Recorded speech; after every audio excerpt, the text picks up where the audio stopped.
احنا جايين من كل مكان للصويرة زينة البلدان نزورو ونرجع فرحان كالضبيل وللهيل ولا حوض السلاح وثوم حيلة نضربو شوفار هاد الليلة. Bishut Marai Barabotai, with the permission of Hashem, I would like to say this Dvar Torah, Leishmat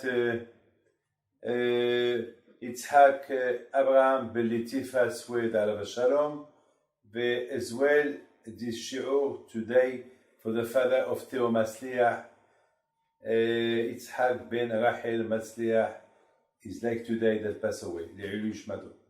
So, today we start the new Parasha of Shemot.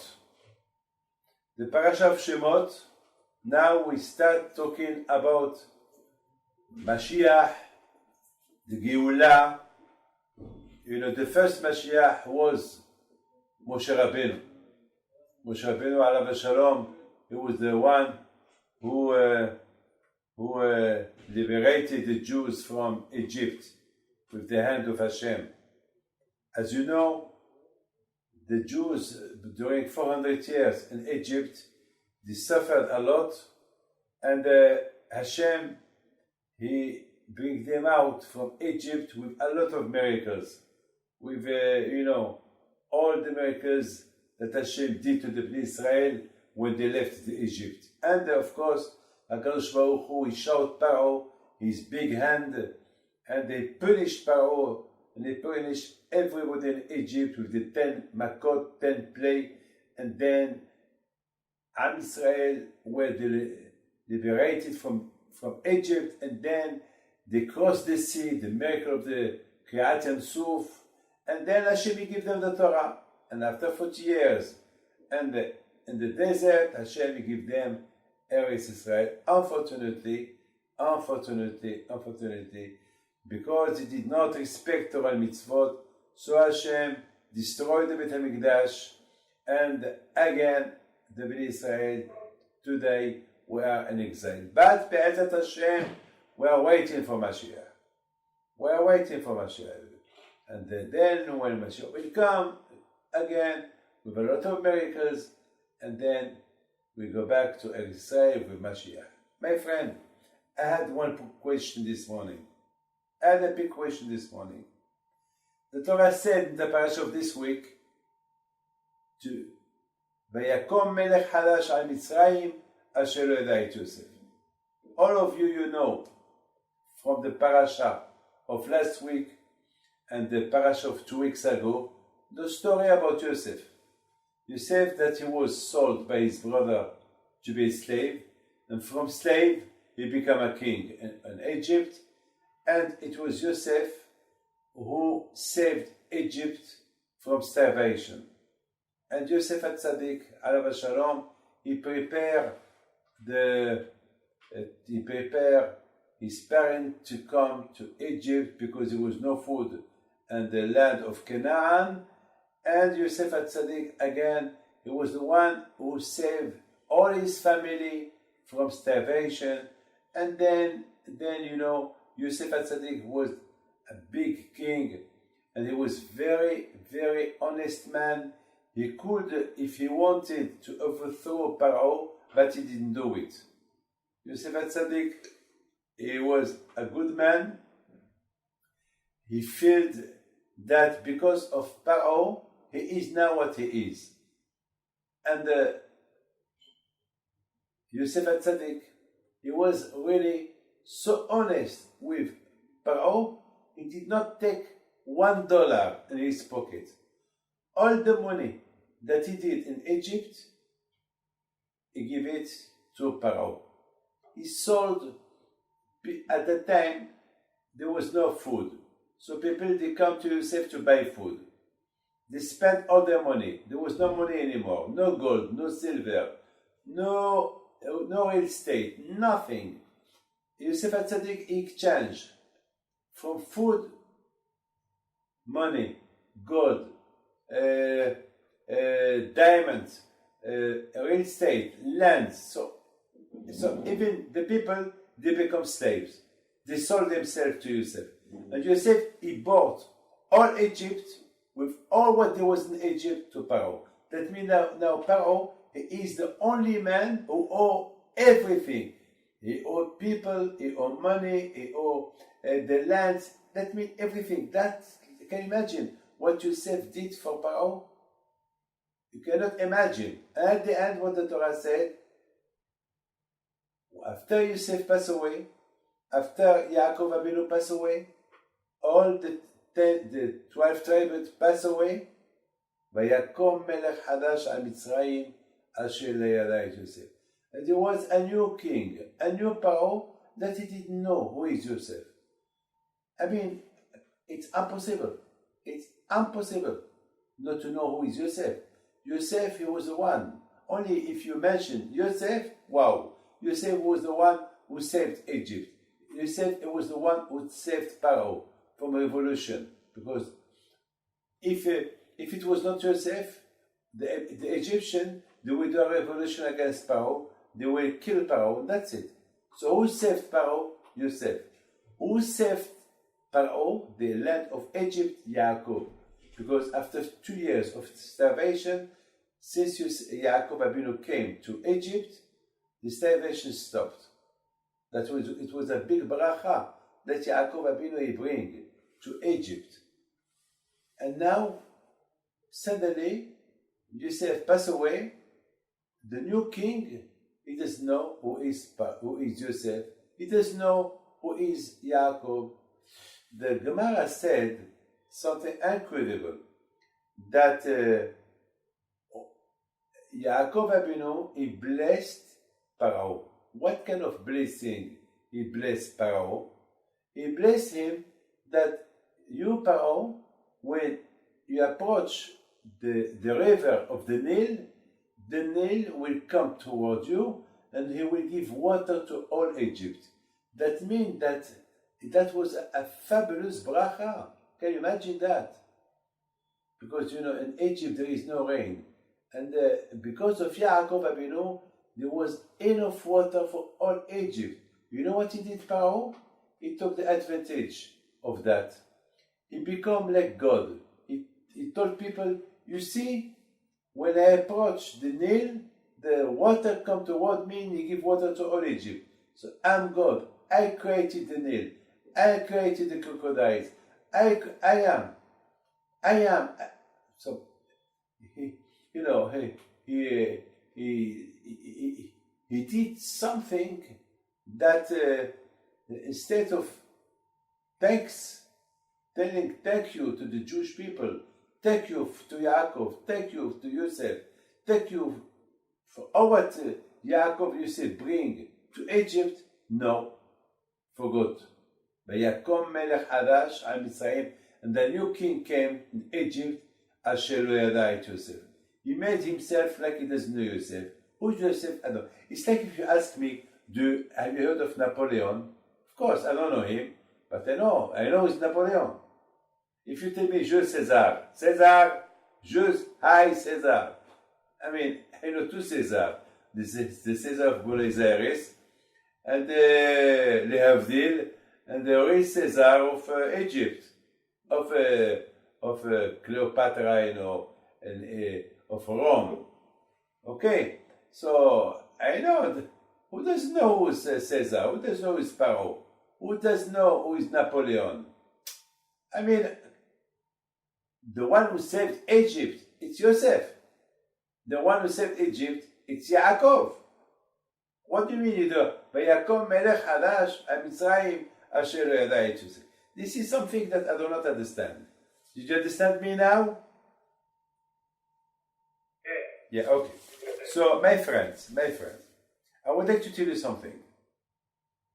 I would like to tell you something incredible. When Yaakov and Yosef and Esav, when they meet together, it's something incredible happened. On one hand, Yaakov, he was afraid to meet Esav. After 22 years, after about 22 years that he did not see Esav, now he's afraid to meet him. On the other hand, Yaakov Abinu Alav Shalom, he started to pray to Hashem. Hashem, help me, help me, help me for my brother from Esav. On the other hand, we saw that when Esav he went to meet Yaakov, he went to fight him, he went to kill him. But something happened. When he saw Yaakov, suddenly Esav, he ran toward Yaakov and he started crying and he started kissing him. So there is here a contradiction. On one hand, we see Yaakov, at the beginning he was not afraid of Esav. And then he was afraid of Esav. Then we saw Esav too. At the beginning he was not afraid from Yaakov. And at the end, he made peace with Yaakov, who was afraid of him. What happened exactly? What happened exactly? How do you understand Yaakov that he was not afraid of Esav, and then after he was afraid of Esav? The other hand as well, Esav. At the beginning he was not afraid of Yaakov, and then he was afraid of Yaakov until when he saw him, he started to kiss him, he started to cry, he gave him a big hug, and he asked him, you know, my brother, I want to stay with you, I want to go with you, I want to be your bodyguard. What's going on here? My friend, you have to know something. Yaakov Abinu Alav Shalom, he was not afraid of Esav. Yaakov Abinu Alav Shalom, what he was afraid of, you know what? Because he did not know his strength. You know, my friend, we have one enemy. He is the Yitzhara. We have only one enemy. We don't have any other enemy. One is the Yitzhara. The Yitzhara is our temptation of life. And sometimes we feel weak. Weak because we don't know the strength we have. HaKadosh Baruch Hu gave us the Torah. Through the Torah, we can be very, very strong. Nothing to be afraid of. Nothing to be afraid of. Yaakov Abinu, he didn't realize the koach he has. We know that Yaakov Abinu was a big, strong man. You know, Yaakov Abinu, he was very, very, very strong man. Very strong. You know, physically. He could push tons of, if you put a stone that weigh about 2, 5, 6, 10 stones, 10 tons, Yaakov Abinu could push it, he could hold it. He was very, very strong. You have no imagination. His children, how much they were very strong. They were very very, very strong. And Yaakov Abinu Alav Shalom, he was physically strong, but he was as well physically strong spiritually. But Yaakov Abinu, he did not measure the koach that he had, that Hashem gave him physically and spiritually. He did not. So Yaakov Abinu was afraid. He was afraid. You know, my friend, in life, always the tzaddikim are afraid. Always the tzaddikim, they don't measure the strength that they have. Because, you know why? Because they're so humble. They're so humble, like Moshe Rabbeinu. Can you imagine Moshe Rabbeinu? He went to the Shamayim, and he fight the Malachim. At the beginning, he didn't want to fight the Malachim. Until HaKadosh told him, hey, Moshe, fight them. How can I fight them? They are angels. I am nothing. And Hashem said to Moshe Rabbeinu, Moshe, you cannot imagine the strength you have. They are nothing toward you. They can do nothing to you. You are more strong than them. That means that Moshe Rabbeinu did not know. He did not measure his strength, that he could beat the Malachim, until HaKadosh gave him confidence. You know, my friend, the children, I want you to give you an image of a baby.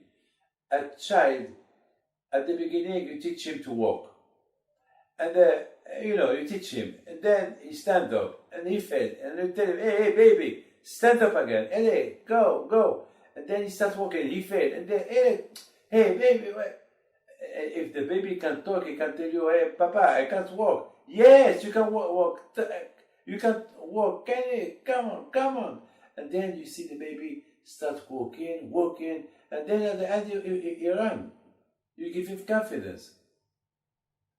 Yaakov Avinu Alav Shalom, he did not know at the beginning the strength he had to beat Yaakov. He beat the Malach. He beat the angel. So if you beat the angel, of course you can beat Esau. What are you afraid of? But Yaakov Avinu was a humble man. He did not measure his strength. He did not measure. Till Hashem give to Yaakov Avinu the koach, the strength to stand up in front of Esau. And then, my friend, now let's come back to Esau. Esau at the beginning he thought, my brother Yaakov is weak. He's nothing. He's a learning man. He's a Torah man. He's nothing. I'll beat him. But when he saw the face of Yaakov, he became weak. One day, Rabbi Chaim Pinto, my grandfather, the grandfather of my grandfather, one day, somebody from somebody that was not Jewish, he was jealous of him. He wanted to punish him. So he sent him some people that he should come to see him. And Rabbi Chaim Pinto Alav Shalom, he said, no, if you want to see me, that man, tell him to come to see me. So they told Rabbi Chaim Pinto, Rabbi Chaim, that man is very dangerous. If he can't hear, he might kill you. He's like a very dangerous man. Rabbi Chaim Pinto said, I'm not afraid of him. If you want to kill me, tell him to come to kill me if you want. Let him come. When that man, he heard what Rabbi Chaim Pinto said, he was so angry, he talked with him some people, 10, 20 people, very well armed, to punish Rabbi Chaim Pinto. When he arrived to Rabbi Chaim Pinto to the house from far away, when he saw the face of Rabbi Chaim Pinto, he became another man. He changed. He said to Rabbi Chaim Pinto, I'm sorry. So Rabbi Chaim Pinto told him, yes sir, what do you need? What do you want? You want a bracha? You want a blessing? What do you want? You want what? Hashkara? I do hashkara. What do you want? What do you need? That man is suddenly become so weak when he saw the face of Rabbi Chaim Pinto. Rabotai, my friend,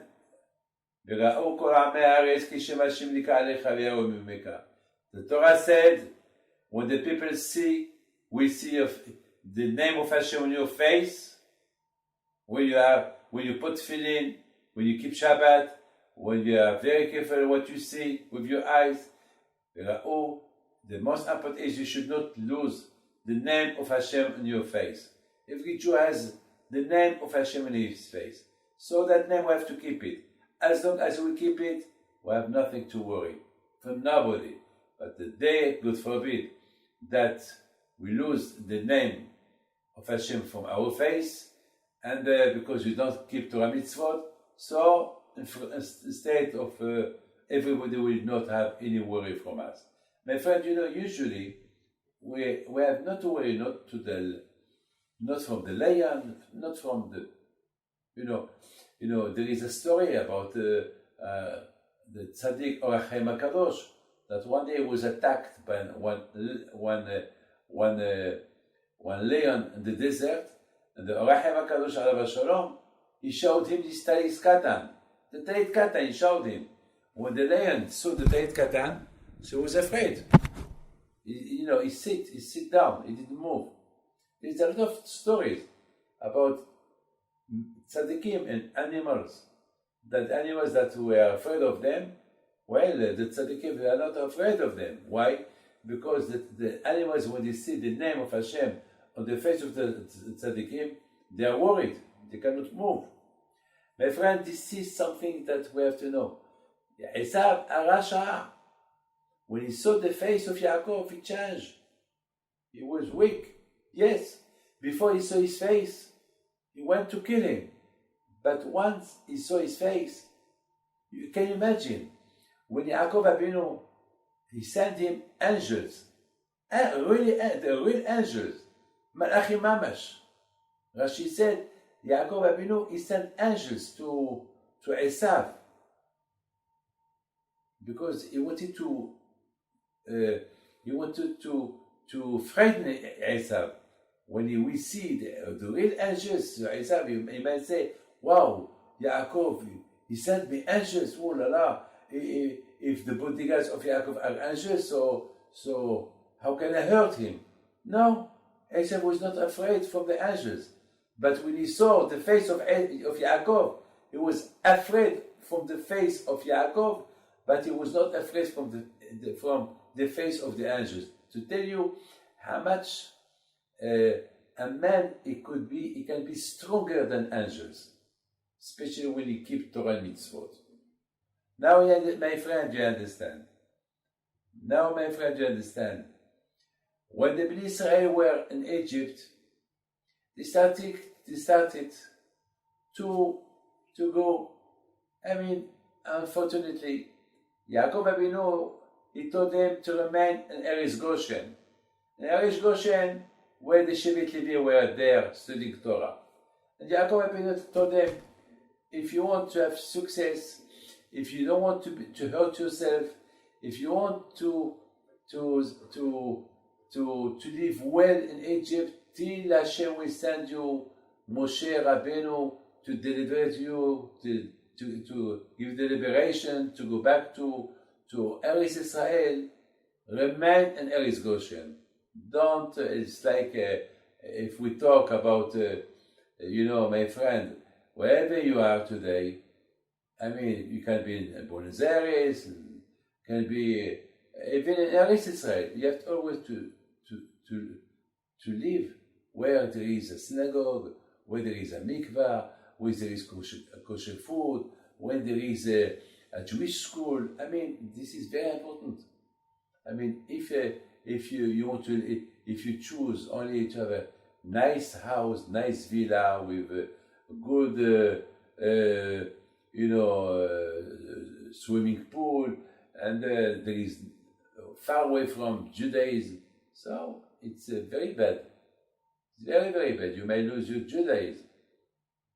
The Rambam said, according where you live, you will be. You live in a good Jewish area, so you will be a good Jew. But if you live in an area where there is no Torah, there is no synagogue, there is no mikvah, there is no kosher food, there is nothing, unfortunately, you will lose your Judaism. You will lose it. And never forget, a few years ago, somebody came to ask me to go to put a mezuzah in his house. When I told him where, he told me about 20 kilometers from Lyon. 20 kilometers from Lyon. I said, what about the children? What about Jewish school? What about the mikvah? What about the kosher food? What about synagogue? What about... He said, well, Rabbi David, my children are still babies. Okay, they're babies. What about the mikvah? What about your wife? She's not a baby, she's a woman. What about kosher food? What about this? What about synagogue? He said, well, from time to time we will come to the city and we will spend Shabbat with my father-in-law, with my parents. I said, sir, I'm sorry, you are doing a big mistake. You want only to enjoy yourself. You don't think about the future. I'm sorry, I cannot be your partner, and I cannot go to put the mezuzah in a house where I know that you will tell people, this is the mezuzah that Rabbi David Pinto put me the mezuzah. This is the house that Rabbi David Pinto put the mezuzah. While I know that the end of your children, they will be completely assimilated. At the beginning, he was laughing. Well, I didn't go. I don't know who went to put a mezuzah there. I don't know. But one thing I tell you, that today, this family doesn't exist anymore. They're all assimilated, finished. All children, everybody, even the parents, finished. My friend, that was the idea that Yaakov Abinu told his children, please, don't move from Eretz Goshen. Remain in Eretz Goshen. In Eretz Goshen there is yeshivot, there is Talmud Torah, there is here Shevet Levi, who study Torah. You have everything here. Don't go outside Eretz Goshen. But unfortunately, once everybody died, the Jewish people, they started to visit the pyramid. They started to go there and there. They started to go to the places that there is no Judaism there. And they started to buy houses here and there. Then, what happened? When Pharaoh saw that the Jewish people, they started to buy real estate everywhere in Egypt, and they wanted they were everywhere, wherever, everywhere. So Pharaoh started to hurt the Jewish people, and unfortunately, he forgot who was Yossef. Because, my friend, you have to know something. People, when we respect our mitzvot, and our face, people that are not Jew, they see in our face Moshe Rabbeinu, Abraham, Yitzhak, Yaakov, Moshe, Aaron, Yossef, the King David, Shlomo, yes. But when we don't respect our mitzvot, well, in our face there is no Yossef, there is no Yaakov, there is nothing. So now we understand the meaning of who made Pharaoh to forget who was Yossef, who was Yaakov, because they left Eretz Goshen, they left the place of the Torah, and they started to go to the places where there is no Torah there. When there is no Torah there, so they don't see on their face Yossef, so they don't see on their face Yaakov. So, unfortunately, that's how it started all this starvation in Egypt. And then, till Moshe Rabbeinu alav shalom, he was sent by Hashem, and because at that time the started to do a big teshuvah, and they started to pray to Hashem, and then HaKadosh Baruch Hu sent them Moshe Rabbeinu to liberate them, and then again and again, as you know the story, Pharaoh at the beginning, when Moshe Rabbeinu came to visit him, he told him, "Who's Hashem?" Pharaoh, you don't know who's Hashem. But you, Pharaoh, you said to yourself,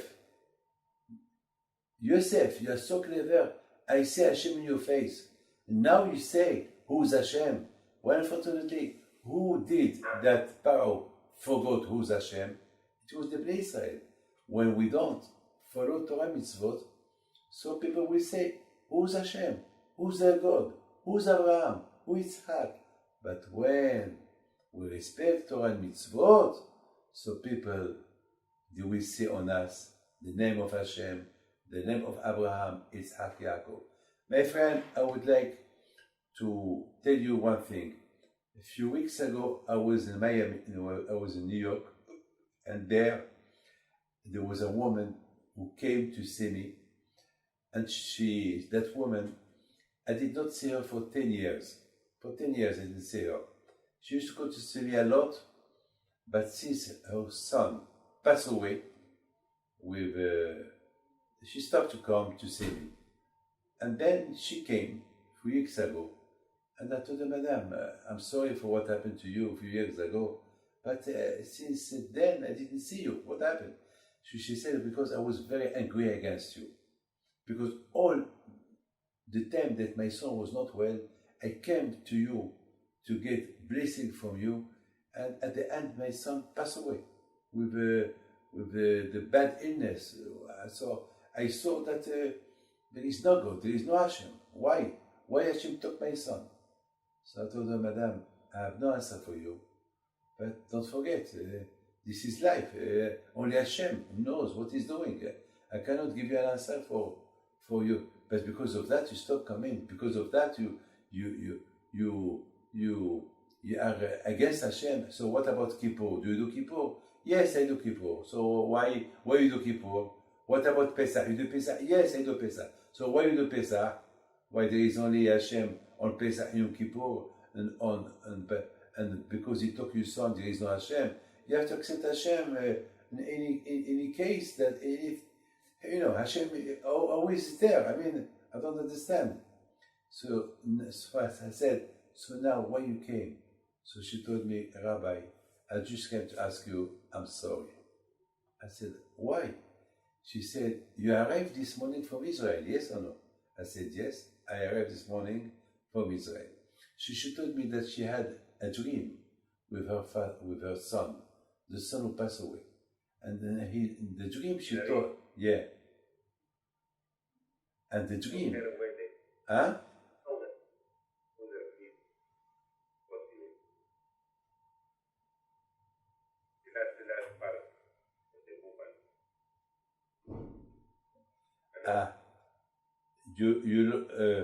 So that woman, she came and she told me, I'm sorry, Rabbi David, that I did not came for 10 years because I thought, why Hashem took my son away? So I told her, well, this question, I cannot give you an answer for that. You have to ask Hashem. I'm not Hashem. You have to ask Hashem. I don't know. I told her, even my uncle was, I had two uncles. One was killed and we didn't ask why. What about the Shoah? And there is no answer for the Shoah. There is no answer for a lot of questions. But we are not allowed to make Hashem, Hasbi Shalom, on doubt. Hashem is Hashem. He knows what He's doing. So she told me, well, exactly. I would like to ask you, Rabbi David, one question. Did you arrive from Israel this morning? I said, yes. She said, last night I had a dream with my son. And he told me, why did you stop going to see Rabbi David? Why did you stop going to see him? He's going to come this morning from Israel and go and ask him sorry. Go and ask him sorry. Hey, Mama, you got my insurance policy. You took all the money for you. What about the charity? What about tzedakah for the poor people, for those who study Torah? At least for my money. Even that you didn't give it. So now, Mama, I ask you, you go ask sorry from Rabbi David and tell him, because of him, I am in Gan Eden. I am in Olam Haba. I am with the tzaddikim. Why? Because he pushed me to do teshuvah. Because when I was very, very ill, I asked him, Rabbi, I'm going to live or not? So he told me what the doctor said. When the doctor gave me a chance, the Rabbi David said, look, I'm not a doctor to tell you I don't give you a chance, but all what I can tell you is you can do teshuvah. Go do a good teshuvah. Start put tefillin. Start eating kosher. Stop eating tarif. Do mitzvot. That's what I can tell you to do. Maybe with this you will have a long life. If not a long life in this world, so a long life in the other world. So that's what Rabbi David told me. And Baruch Hashem, I listened to him. And now I finished my life. And I am very, very well. But I'm very disturbed because of you, Mama. Please, Mama, do me a favor. Go. This morning he just arrived from it. So when she came, she saw that the dream was correct. I just arrived from Israel. And beside this, what he told her on the dream, I told her as well. So that means, Rabotai, the tzaddikim, if they're even after their death, they're alive. Like this boy. This boy, he was a boy. He passed away as a boy. But he's a tzaddik. He did a big teshuvah, he's a tzaddik. He's alive. He came to his mother. And now today his mother, Baruch Hashem, she called me every 2 days. She tell me that she did a very big teshuvah and she changed all the dishes the house, everything become kosher with her husband, all the family. Well, Baruch Hashem, all what I can tell you, my friend, is when we keep to a mitzvot, we have the face, on our face there is Hashem. It doesn't mean that, but if we don't know, we don't know. But at least, if we know, so the face, in our face there is Hashem. Now, unfortunately, because the Bnei Israel in Egypt, they lost everything. They lost all contact with the Judaism. So Pharaoh, he became a stranger to them. But since that the Bnei Israel started to be closer to Hashem, so Pharaoh started to recognize Hashem. As you will see the Parsha next week, that Pharaoh declared, Hashem HaTzadik v'ani v'amei Hashaim. He will declare next week, the Parsha of next week, Pharaoh will declare, Hashem is a Tzadik, and me and my people are Rishaim. But Pharaoh, this Parsha of this week, he said, who is Hashem? I don't know Hashem. I never heard of Hashem. I never heard of Yossef. I never heard of Yaakov. But next week, he will declare, he knows about them, he knows it's Hashem. Why? Because of the teshuvah that the Bnei Israel did. My friend, I would like to wish you, to all of you, happiness, bracha v'atzlacha. I pray to Hashem for Argentina to be a good country, for to live, with good parnasa, with health, bריאות, parnasa, make it ratzon.